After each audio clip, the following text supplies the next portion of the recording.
नमस्कार, मैं Amit commerce point से अमित सर।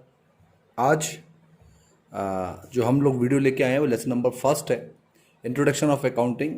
इससे पहले इस लेसन की मैंने दो वीडियो बनाई थी, जिसमें हम लोगों ने अकाउंटिंग का मीनिंग, उसके फीचर्स, उसके प्रोसेस के बारे में और डिफरेंस के बारे में, ऑब्जेक्टिव के बारे में हम लोगों ने डिस्कस किया। लास्ट की दो वीडियो बनी जिसमें हम लोगों ने काफ़ी कुछ बताया आप लोगों को। आज इस चैप्टर की लास्ट वीडियो बनेगी थर्ड।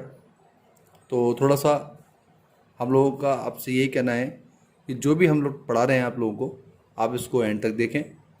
और पूरी कोशिश की हमने कि एक एक टॉपिक को हम लोगों ने पूरा लिया है। तो चलते हैं अमित कॉमर्स पॉइंट के यूट्यूब के चैनल पर, जहां पर आप लोगों को लास्ट वीडियो फर्स्ट लेसन की दी जा रही है। तो स्टार्ट करते हैं फटाफट, बहुत इंटरेस्टेड वीडियो। नेक्स्ट टॉपिक जो हमारा स्टार्ट हो रहा है वो है अकाउंटिंग। What is accounting? एक क्वेश्चन आता है दिमाग में कि व्हाट इज़ अकाउंटिंग। जैसे कि हमने पहले पढ़ा कि accounting is a wider concept, एक बहुत बड़ा, छोटा मोटा नहीं कह सकते, बहुत बड़ा क्षेत्र है इसका, बहुत बड़ा एरिया है इसका, बहुत बड़ा एक हम कह सकते हैं जोन है, जिसके बारे में हम लोग अगर स्टार्ट करें तो अकाउंटिंग से पहले जो है वो बुक कीपिंग स्टार्ट होती है। Book keeping is start where book keeping के एंड होने के बाद, जब बुक कीपिंग एंड होती है, जहाँ पर ट्रायल बैलेंस खत्म होता है, उसके बाद का जो पार्ट है बेटा वो अकाउंटिंग है। यानी कि क्लासीफाई के बाद का जो पार्ट है वो आपका बुक कीपिंग खत्म होने के बाद अकाउंटिंग स्टार्ट होता है। अकाउंटिंग में समराइजिंग मैंने बताया था आपको, जिसमें ट्रेडिंग, पीएनएल और बैलेंस शीट बनाई जाती है। नेक्स्ट लिखा हुआ है व्हाट इज अकाउंटेंसी। अकाउंटिंग और अकाउंटेंसी दोनों में डिफरेंस है। अब अकाउंटेंसी पढ़ते हैं। Accountancy is a systematic knowledge of account, यानी कि अकाउंटिंग क्या है, अकाउंटेंसी क्या है, एक सिस्टम में। सिस्टम में किसका है? नॉलेज। अकाउंट के रूल्स पता होने चाहिए, अकाउंट का बेसिक कंटेंट क्लियर होना चाहिए कि किस तरीके से हम अकाउंटिंग करेंगे। मान लीजिए किसी व्यक्ति ने पेन बेचा, तो उसको उसकी एंट्री किस सिस्टमेटिक मैनर में रिकॉर्ड करनी है, कौन सा खाता इफेक्टेड हो रहा है, वहाँ पे आपका गुड्स का खाता इफेक्ट हो रहा है, कैश का खाता इफेक्ट हो रहा है। अगर वो क्रेडिट ट्रांजेक्शन है तो पर्सन अकाउंट इफेक्ट हो रहा है। आपको उनके रूल्स पता होने चाहिए, वो हम आने वाले चैप्टर में पढ़ेंगे। It explain how to deal with various aspect of accounts, यानी various aspect of sides both of debit and credit side which was affected in which between the transaction goods and things.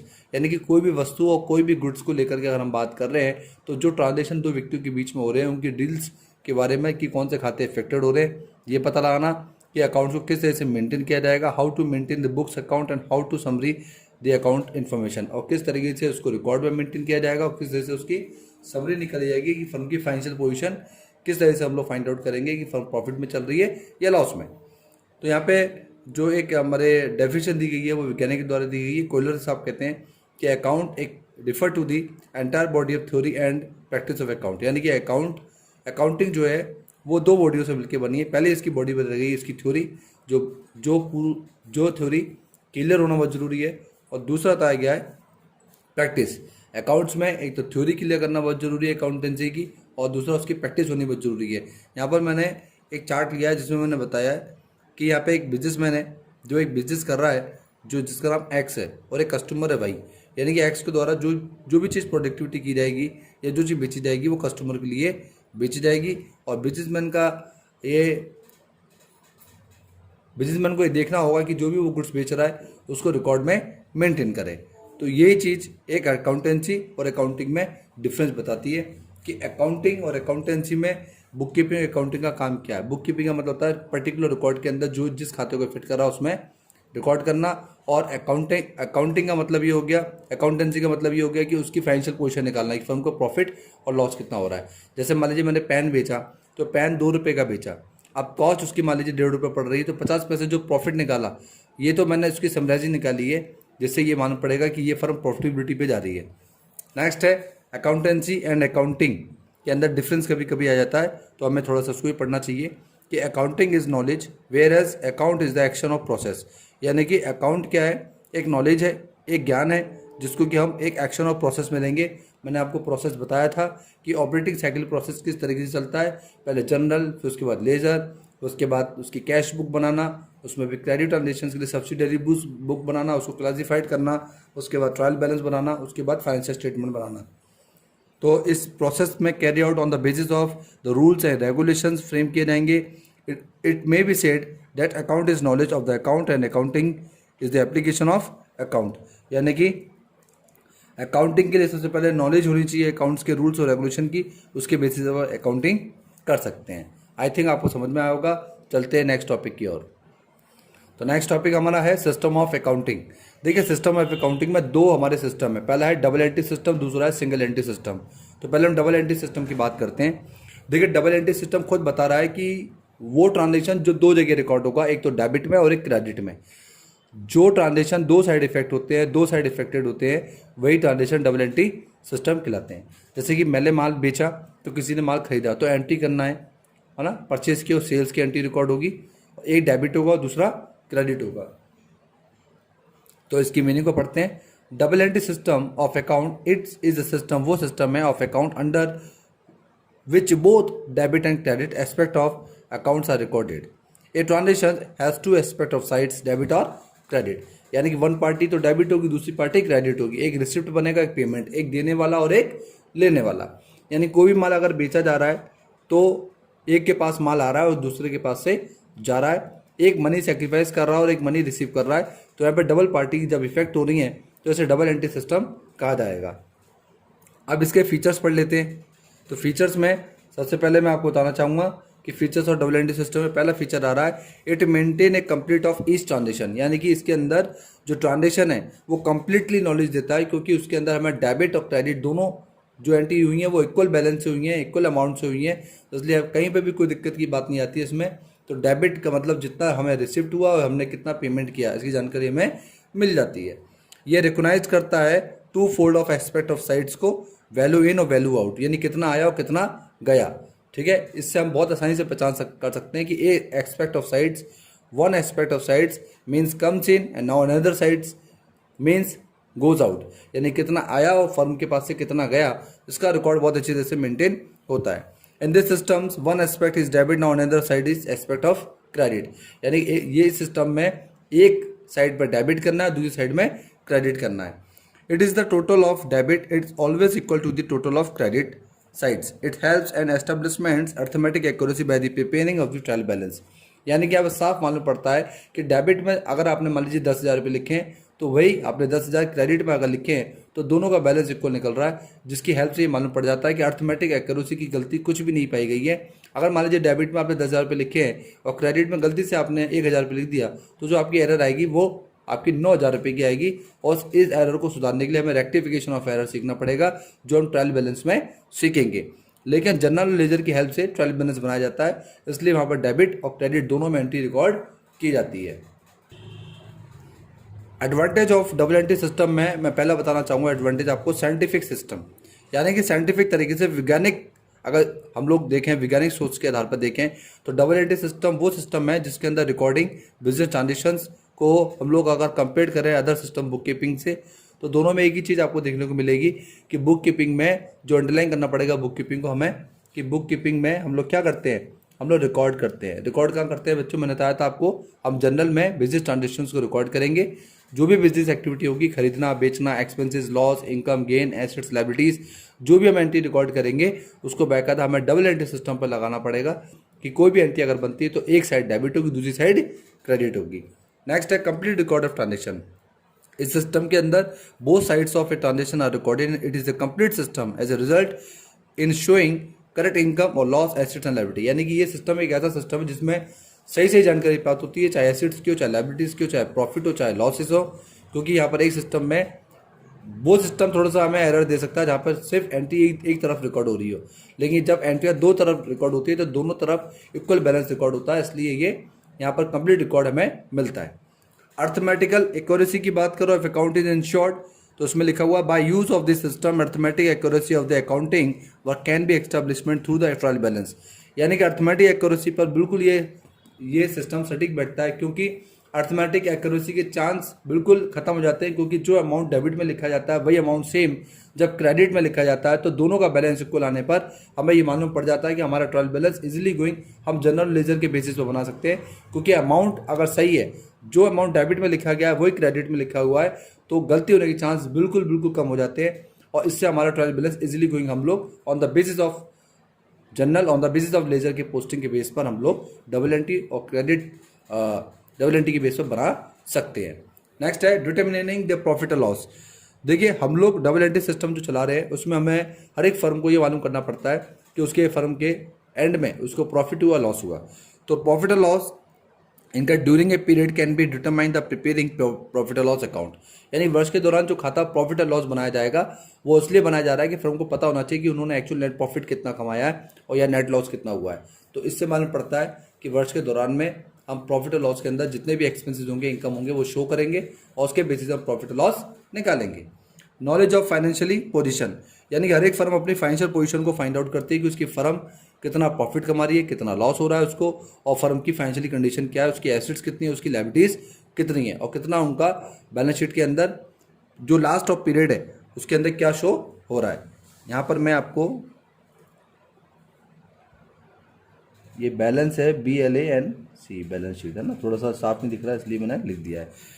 तो financially position of the firm और the institutions can be explained at the end of the each period by the preparing the balance sheet, यानी हर एक firm वर्ष के end में अपनी firm की आर्थिक स्थिति का पता लगाने के लिए जो प्रिपेयर करेगी वही बैलेंस शीट होगी। अब हम इसका नेक्स्ट टॉपिक पढ़ेंगे। नेक्स्ट है full detail for purpose of control. ये कंटिन्यू चल रहा है बेटा ना, ध्यान रखना, कंटिन्यू चल रहा है ना। तो उसमें the system permits account to be maintained as much detail as necessary and therefore provides significant information for the purpose of control etc, यानी कि इसके अंदर हमें पूरी जानकारी जो भी हमें चाहिए होती है डिटेल इन्फॉर्मेशन वो अकाउंटिंग के द्वारा मेंटेन किया जाता है। आप कभी भी अकाउंटिंग के बारे में या बिजनेसमैन जो भी अपने अकाउंट्स के बारे में अगर जानकारी लेना चाहेगा तो उसको बिल्कुल जानकारी प्राप्त की जाती है कि उसकी फर्म के अंदर अगर उसको इंस्टीट्यूशन में दिख रहा है कि यहाँ पे कुछ ज़्यादा एक्सपेंसेस हो रहे हैं, ज़्यादा उसकी फर्म के अंदर ऑडिटिंग अगर एक तरह से देखा जाए तो इसको हम कह सकते हैं इस सिस्टम में ऑडिटिंग करके अभी जरूरत पड़ती है तो अननेसेसरी जो एक्सपेंसेस हो रहे हैं उनको कंट्रोल कर सकते हैं।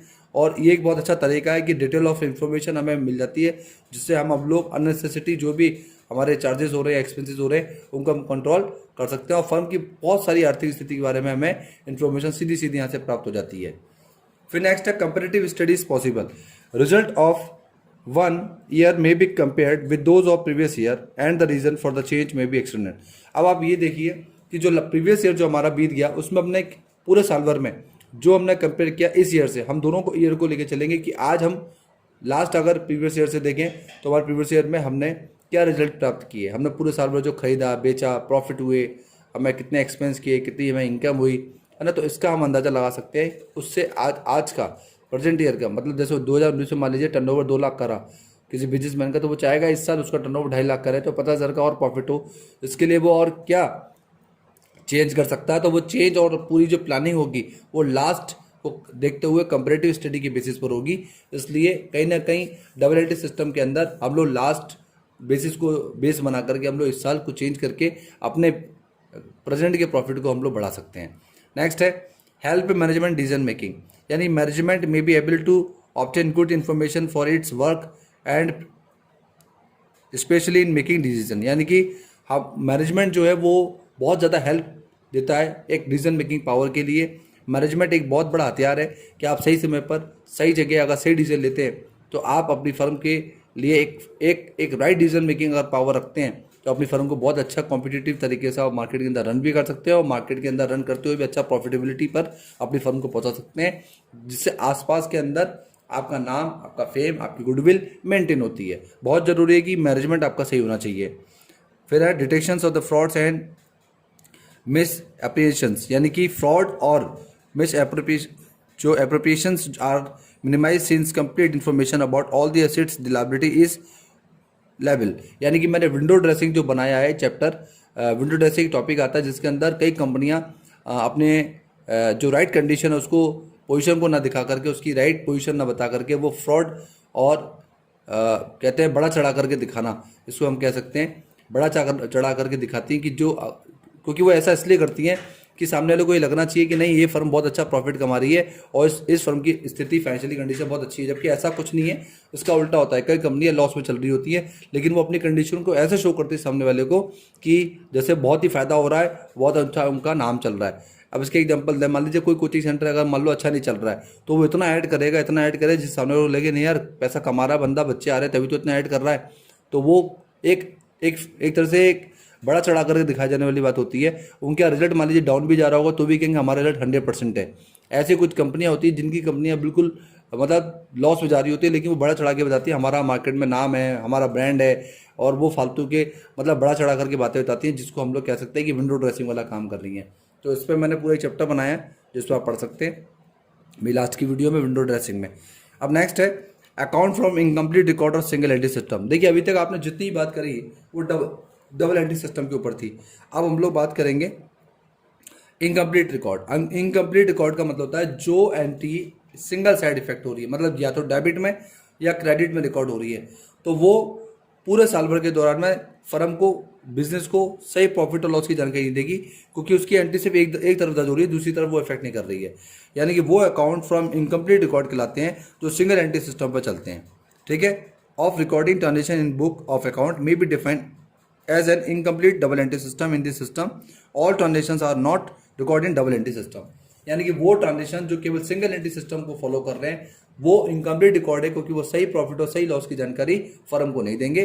जैसे मान लीजिए आपने 10,000 रुपये का माल बेचा, तो आपने उसकी दोनों तरफ डेबिट और क्रेडिट में एंट्री ना करके सिर्फ एक तरफ एंट्री करी है डेबिट में, तो उसका क्रेडिट जब शो नहीं होगा तो वहां पर 10,000 रुपये शो नहीं होंगे, तो आपकी फर्म को सही सही प्रॉफिट और लॉस की जानकारी आप नहीं दे पाएंगे। और इसी सिस्टम को हम लोग सिंगल एंट्री सिस्टम से नाम से जानेंगे, क्योंकि इसका नाम ही है सिंगल एंट्री सिस्टम, यानी कि इनकम्प्लीट रिकॉर्ड सिस्टम। और इनकम्प्लीट रिकॉर्ड का मतलब होता है जो डेबिट में या क्रेडिट दोनों में से एक जगह आप एंट्री रिकॉर्ड कर रहे हैं। आई थिंक आपको समझ में आ गया होगा।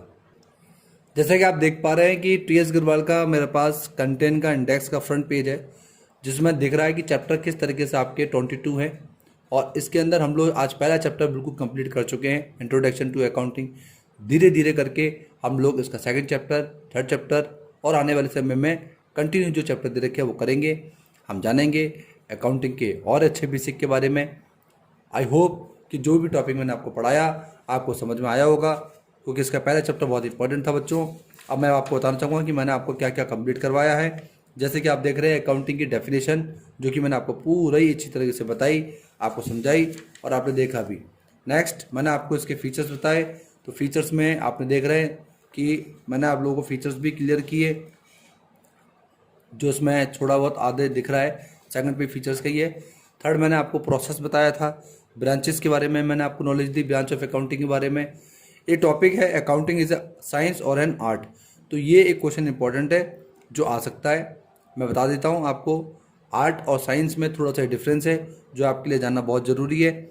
आर्ट का मतलब होता है एक टेक्निक कि आप किस तरीके से अपने टारगेट को अचीव कर रहे हैं, अपने ऑब्जेक्टिव को पूरा कर रहे हैं, यह आपका एक आर्ट कहलाता है। और आर्ट के अंदर recording, classify and summarizing financial transaction जो लिए गए हैं इसको हम लोग रखेंगे। लेकिन साइंस का मतलब जो यहाँ पे आया है उसका मतलब सिंपल सा है कि आप किस तरीके से अकाउंटिंग को एक अच्छे नॉलेज और बेस्ड के बेस पर, एक अच्छे प्रिंसिपल की बेस पर किस तरीके से अपनी फर्म को आगे बढ़ा सकते हैं। आपकी कला अलग है और आपका विज्ञान अलग है। किसी चीज़ का निर्माण करना ये एक साइंस है कि उस चीज़ को कितने अच्छे तरीके से आप यूज़ कर सकते हैं, ये आपकी आर्ट है। बांसुरी को आप अगर बना रहे हैं तो ये आपकी साइंस है, और आप उसे कितना अच्छा बजा सकते हैं, कितना अच्छा उसमें से संगीत निकाल सकते हैं बाहर, ये आपका क्या है, ये आपकी आर्ट है। तो ये टॉपिक बहुत इंपॉर्टेंट है, थोड़ा सा आप इसको पढ़ लें, क्योंकि आर्ट के द्वारा आप प्रॉफिटेबिलिटी को बढ़ा सकते हैं, फाइनेंशियल पोजीशन को अच्छा कर सकते हैं। ये आपकी आर्ट है कि आप अपने फर्म को कैसे आगे बढ़ाने की प्लानिंग कर रहे हैं। इसके बाद मैंने आप लोगों को इसके डिफरेंस के बारे में पढ़ाया, इसकी ब्रांचेस के बारे में जानकारी दी, और मैंने अकाउंटेंसी, इसके ऑब्जेक्टिव वगैरह मैंने सब आपको बताए। फर्म को चालू करने के कुछ एडवांटेज होते हैं जो मैं आपको थोड़ा सा बताना चाहूँगा। पहला है financially information about the business. मैंने आपको बता दिया था कि अकाउंटिंग के अंदर फाइनेंशियली कंडीशन जो चल रही है फर्म की वो मालूम पड़ती है वर्ष के एंड में। और assistance to management, replace memory, facilities comparative study, tax liability, loan, evidence of court, facility, sale of business, assistance in event of insolvency, helpful in partnership account और help in decision making। ये बहुत ही इसके basic knowledge है accounting की, जिसके अंदर हम management की बात करें तो मैनेजमेंट के अंदर आपको पता है कि फर्म को चलाने के लिए बेस्ट से बेस्ट प्लान किए जाते हैं, और कैसे हम लोग अच्छे डिसीजन लेंगे वो लिया जाता है। फर्म को कैसे टेक ओवर करना है, दूसरी कॉम्पिटिशन में कैसे आगे बढ़ना है, ये सब डिसीजन होते हैं। रिप्लेसेस मेमोरी के अंदर हम लोग देखेंगे कि एक सिस्टमेटिकली टाइम के रिकॉर्डिंग को मेंटेन करते हुए हम उस रिकॉर्ड को कैसे हम याददाश्त में रह सकते हैं, कि हम अपनी रिप्लेस मेमोरी कैसे करें। आजकल तो डाटा सारा कंप्यूटर के माध्यम से रिकॉर्ड होता है बेटा, पहले रजिस्टरों के माध्यम से रिकॉर्ड होता था, तो कितने आसानी से हम उसको एविडेंस को प्रूफ के लिए फटाफट निकाल सकते हैं। इसके लिए रिप्लेस मेमोरी में हम लोग यहाँ पर कंप्यूटर का एग्जाम्पल ले सकते हैं कि रिकॉर्ड मेंटेन होता है। कंपैरेटिव स्टडी की बात करें तो बिजनेसमैन अपने रिकॉर्ड को कंपैरेटिव करने के लिए प्रीवियस ईयर और करंट ईयर दोनों को कंपेयर करता है, जिससे मालूम पड़ता है कि फर्म ने लास्ट ईयर कितना टर्नओवर किया और इस साल कितना कर रहे हैं और क्या चेंज हुआ। सेटलमेंट ऑफ टैक्स लायबिलिटी के अंदर गवर्नमेंट ने जीएसटी लेके आए हैं, जिसमें हमें बहुत सरल तरीके से हम गुड्स एंड सर्विस टैक्स पर लगने वाले टैक्स को हम लोग पे करते हैं, जिसके स्लैब मैंने एक पूरा चैप्टर बनाया है जीएसटी का, वीडियो बना के डाला हुआ है, जिसमें 5%, 12% और 10% और 28% जो गवर्नमेंट ने टैक्स लगाया हुआ है वो मैंने स्लैब वहाँ पर दे रखे हैं, पूरी उसकी वीडियो बनाई हुई है, वो आप देख सकते हैं जो स्लैब गवर्नमेंट ने दे रखे हैं। फैसिलिटीज़ लोन्स आपने देखा हुआ है, फाइनेंशियल इंस्टीट्यूशन जो होती हैं वो किस तरह से मैनेजमेंट यानी कि बिजनेसमैन को लोन देती हैं, उसको रिबलाइजेशन करती है जिससे कि वो बिजनेस चलाए अपनी परफॉर्मेंस करे, और अपनी जो सपोर्ट है एक तरह से जो एक फर्म होती हैं उन पर भी कंडीशन ये होती है कि बैंकें हर किसी को लोन नहीं देती हैं, बैंकें लोन उन्हीं को देती हैं जो लगता है कि वो पेमेंट हमें इजीली गोइंग दे सकते हैं। आपने देखा होगा बड़ी बड़ी फर्मों को इजीली गोइंग लोन मिल जाते हैं करोड़ों अरबों रुपयों के, मालूम भी नहीं पड़ता, लेकिन छोटी फर्मों को उतना ही बहुत ज़्यादा कंडीशन लगा दी जाती है कि ये लाओ वो लाओ, ऐसी बहुत सारी चीज़ होती है। और loan is granted by the banks या financial institution on the basis of growth potentially which is support by the performance. और ये होता है कि संभावना होती है कि फर्म जितनी ग्रोथ कर रही है उसके बेसिस पर लोन दिए जाते हैं। Evidence in court, systematic record of transaction in often accepting by the courts and good evidence, यानी कि अगर आप हर एक चीज़ का प्रूफ अपने पास रखते हैं, एविडेंस आपके पास है, सिस्टमेटिक रिकॉर्ड आप मेंटेन कर रहे हैं, तो सबूत के तौर पर कभी भी अगर कोई बात होती है तो आप कोर्ट में अपने एविडेंस प्रस्तुत कर सकते हैं।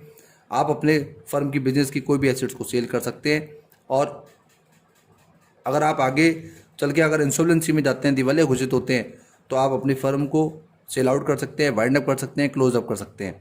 क्योंकि अगर फर्म पिछले कई सालों से अगर लॉस में चल रही है तो आगे चल के आप उसको कंटिन्यू रन नहीं कर पाएंगे। आगे चल के हम पार्टनरशिप 12th क्लास में पढ़ेंगे, उसमें रिटायरमेंट, डेथ, डिसॉल्व की बात करेंगे। इस तरीके से ये थोड़ा बहुत मैंने आपको एडवांटेज के बारे में बताया, और इस चैप्टर के अंदर डबल एंट्री सिस्टम थोड़ा इंपॉर्टेंट था, इंटरनल और एक्सटर्नल यूजर मैंने बता दिए थे आप लोगों को, सिंगल एंट्री सिस्टम की मैंने जानकारी भी आपको दी। इस तरीके से इस चैप्टर को हम लोगों ने थ्योरेटिकल बेस पर जितना कोशिश करा आप लोगों को बताने का बताया। 3 वीडियो मैंने कंटिन्यू बनाई, इसकी नेक्स्ट वीडियो बहुत ही जल्दी इस नेक्स्ट चैप्टर की मैं लेके आऊँगा। अब मिलेंगे हम लोग नेक्स्ट चैप्टर में जिसका नाम है अकाउंटिंग टर्म्स। तब तक के लिए आप हमारी वीडियो को एंड तक देखते रहें, हमें सपोर्ट करते रहें, और हमारे चैनल को सब्सक्राइब करें, शेयर करें, लाइक करें। Thank you very much.